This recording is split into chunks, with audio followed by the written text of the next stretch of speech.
Now, what I did in the first lesson, I showed you how to create the sounds or how to put the sounds together and come up with a 70s styled funk track. And what I've now done is I've done a short arrangement, and in the arrangement I have included all of the sounds and elements that we had in the first tutorial, and I've just added in a little bit of a pad and the retro bass lead and some of the steel jazz guitar lead. And what I've done is I've just put them into a very short arrangement, so it will sound sort of rushed, but the purpose of this is to get everything in to a smallish loop, as short as I can, so that we can then splice it up into something new. So this is what I came up with.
So that was it, just a very short, quick tutorial demo on getting everything we possibly can in a short space of time. So now what I'm going to do is I'm going to convert all of that.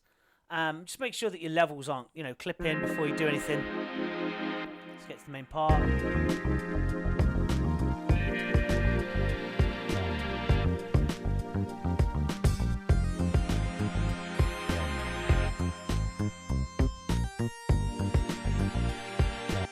Perfect. So I'm going to get rid of that bit there. I don't need that now. And then I'm going to pull in a little bit here of blank MIDI so that it doesn't clip when it bounces over. Always a good thing to do at the start and at the end of your tracks, so that you've got a little bit of blank space. Otherwise your samples will just cut straight off, and we don't want that. So let's go. I'm going to now export this over, and then I will be back in a second. We're export. I'm going to export it as a master, as a wave. 16-bit will be fine. Okay, so now I've bounced that over and I've started a new Ableton template and I've copied it in, and there's the full wave of what we've done.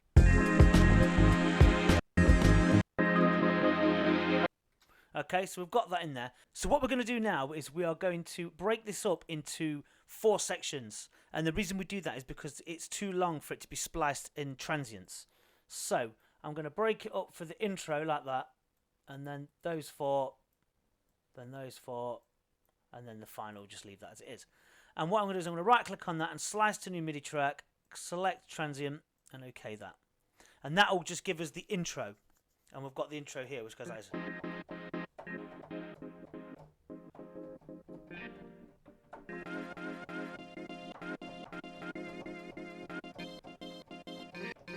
Right, so that's that one done. And then what we're going to do is right click on the next one, slice to new MIDI track, transient, repeat the process. This might take a little bit of time here. And there we go.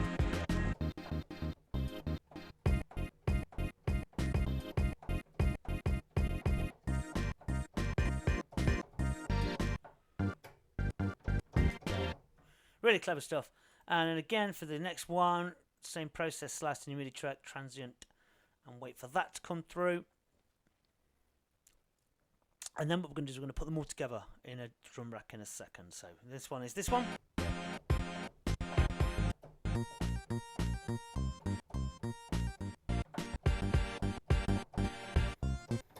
Brilliant.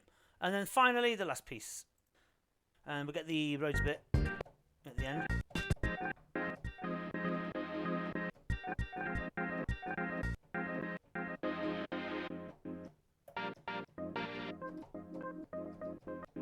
Some good stuff there.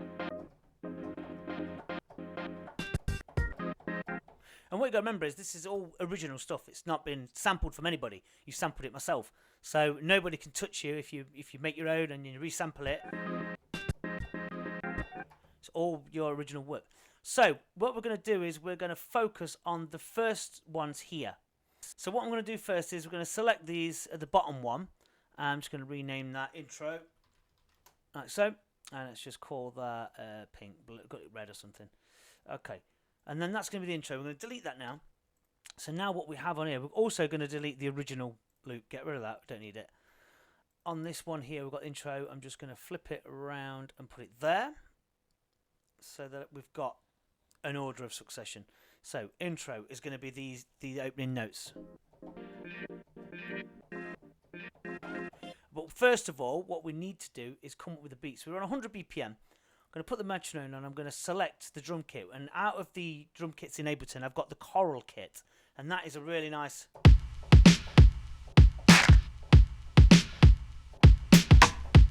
quite jazzy, quite funky, with a bit of hip hop, and it's got a hiss on it as well, so it's got the lo-fi sort of stuff we need. But we're not going to use that. And there you go, look, it's already got the vinyl dirt in there.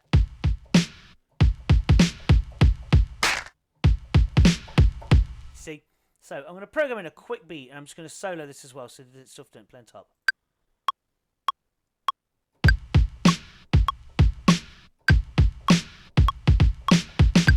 Like so, and then we've got a little beat in there, and I'm just going to open that up and get it all timed up. I mean, you can also have your beats slightly off if you really want to be. And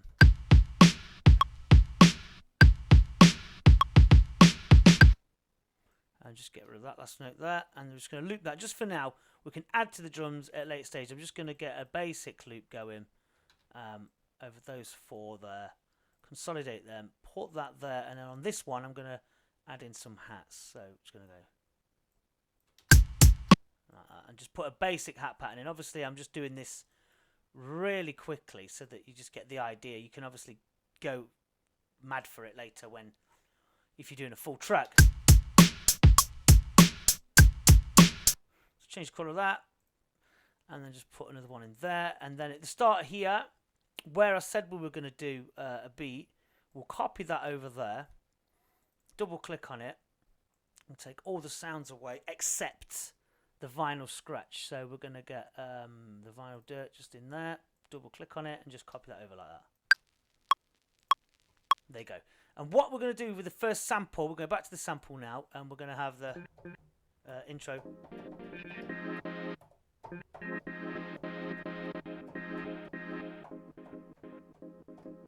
Whatever. We're going to have this with a little bit of reverb on. So what I'm going to do is I'm going to change the reverb in the bus send over here to one that I prefer, which is the concert hall. Put that in there like that, and then we've got that. And let's turn that up.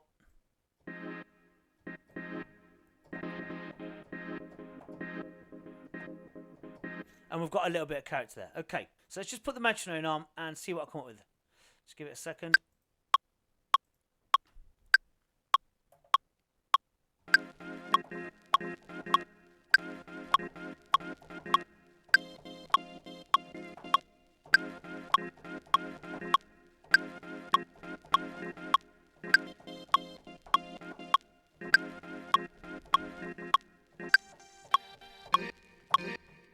And that'll do that. Just very, you know, you could spend absolutely hours doing this, and obviously we don't want to do that. I just want to give you the idea so that you can go off and do your own thing with it. So it's now got a little bit of reverb added to it, so it carries over and it rolls over a bit. And if we throw it over, just mute these. I'm just going to shorten these beats.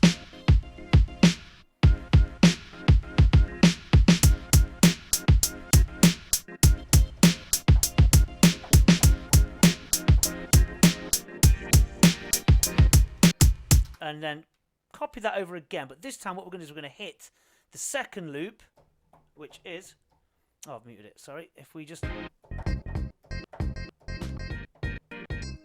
That's actually the last one, is it? We've gone up. We're in reverse order. So my bad. Down to this one, which is this one. I'm just going to call this main one. Okay, I'll just leave the colour yellow for now. Delete that one because we've got it all now.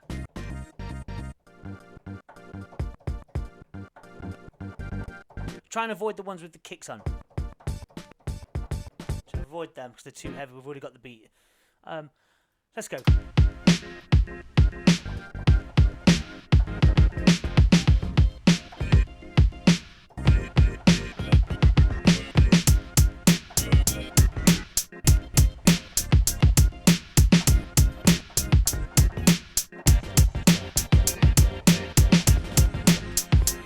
A little bit messy, that one, because there's a lot of beats on this one. So we're kind of a bit stuck with that one. So what I'm going to do is I'm going to get rid of that one just for now. And I'm going to try the next one, which is probably where the lead line and the bass, I like that. A lot more atmosphere in that one. So let's just press record. Get rid of that.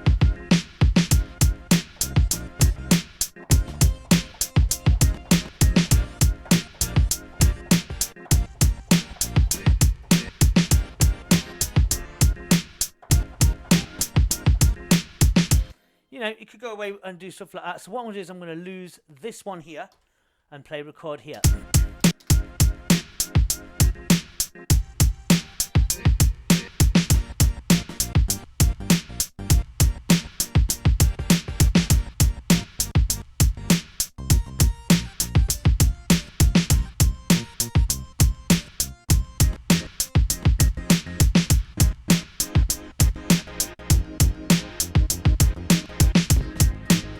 There we go, that's playing. I don't want that to play. Turn that off. So again, just massive, just fooling around, trying what works and what doesn't. You know, you could spend hours and hours chopping these samples up, and that's not what I want to be doing. I just want to give you the idea. So create your own jazz funk track using the tutorial techniques from the first one, and then just throwing them into a fresh beat over here and flipping them over. The reverb on that.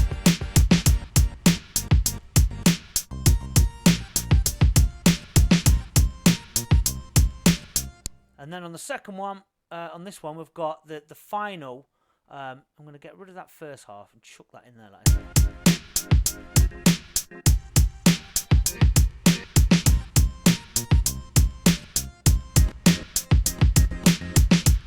And then on this one,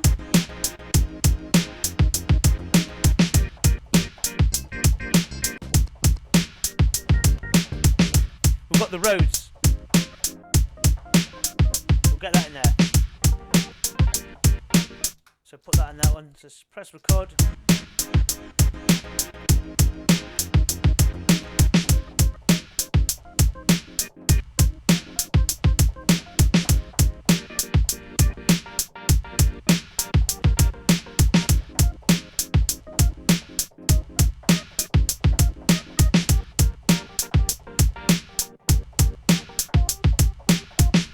And if we just carry another beat on just for the sake of it, press record again. Let me just press record here.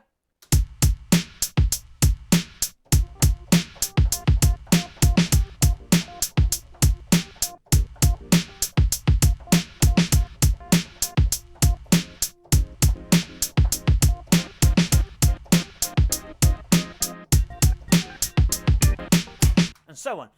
And then what we could do is to make things that little bit more lo-fi. I've got the scratch sample at the start, like so. But what you want to do is you want to have that throughout the track, don't you? So let's just you can leave that unquantized. I'm just quantizing because I've got a bad habit of quantizing stuff. That's just my thing. But I would suggest if you're doing lo-fi, you really want it to be as loose as possible. So therefore, drop the quantize and get rid of it. But I've just got a really old habit of doing it. Stick the reverb up.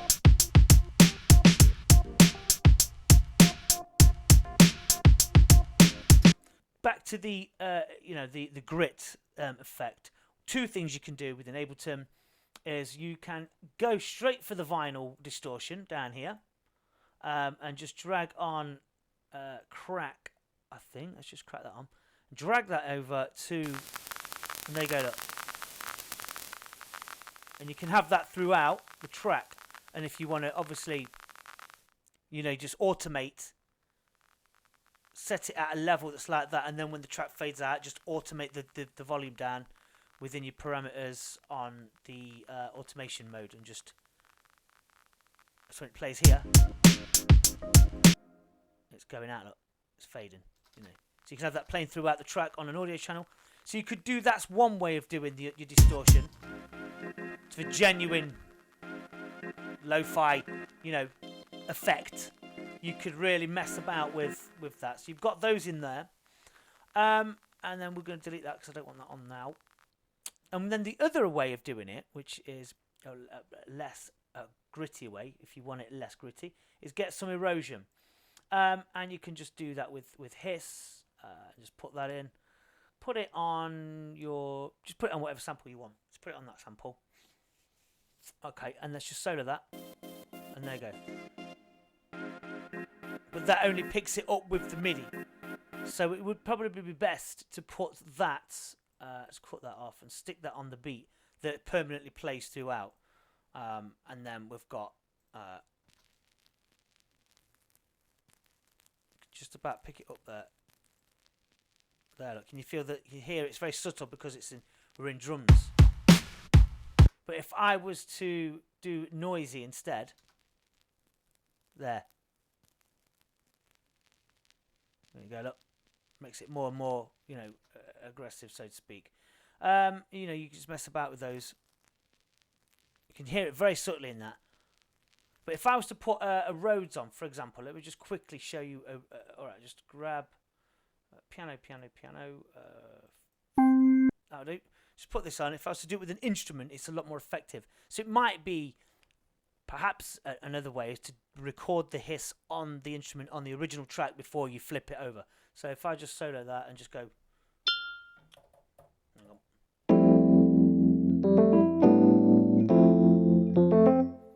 and then put on some audio hiss, grab the noisy, stick that down there, and then there we go. Look. There you go.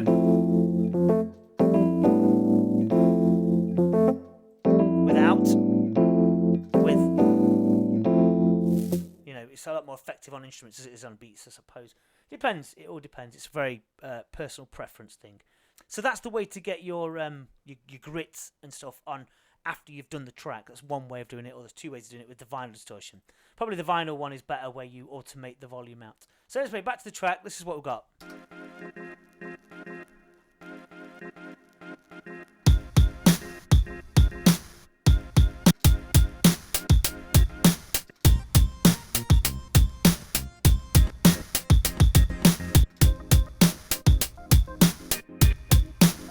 You could make the samples a lot longer.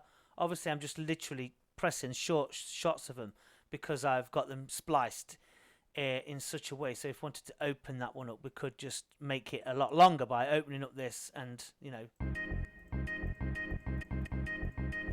then if you wanted to change this one, it's too short, so open it up, drag it out.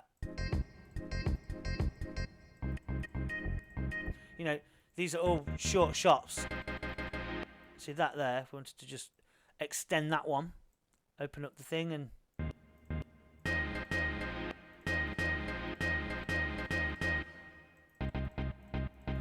so you can always extend the little tiny samples that you've got.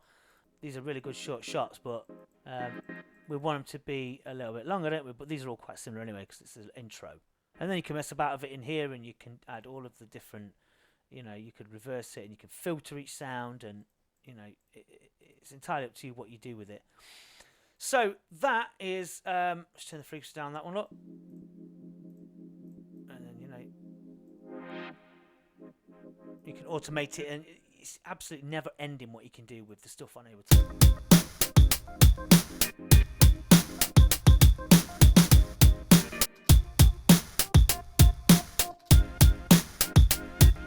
So as I say, all I've done is a really quick demo. I'm not trying to be clever with it. I'm just literally showing you the basics of what you can do. So go ahead and make your own original beats and your own samples by playing in your own keys and your own roads and your lead lines and your basses, whatever. Then flipping them over and then putting a fresh beat on top and then chopping them up, splicing them and experimenting with all the different elements within the, when you get them into the slice section here in the editor, you know, extend each sound. You know, it's ongoing. It could be you could be spend hours and hours doing it. I don't want to spend too long doing it. There you go. Head over to my channel if you haven't seen episode 1, where I show you how to create this kind of track in the first place. Head over there and you'll find that under Jazz Funk Tutorial. So thanks for watching. Don't forget to subscribe. Any questions, just email me and I'll respond in 24 hours. Thank you and goodbye.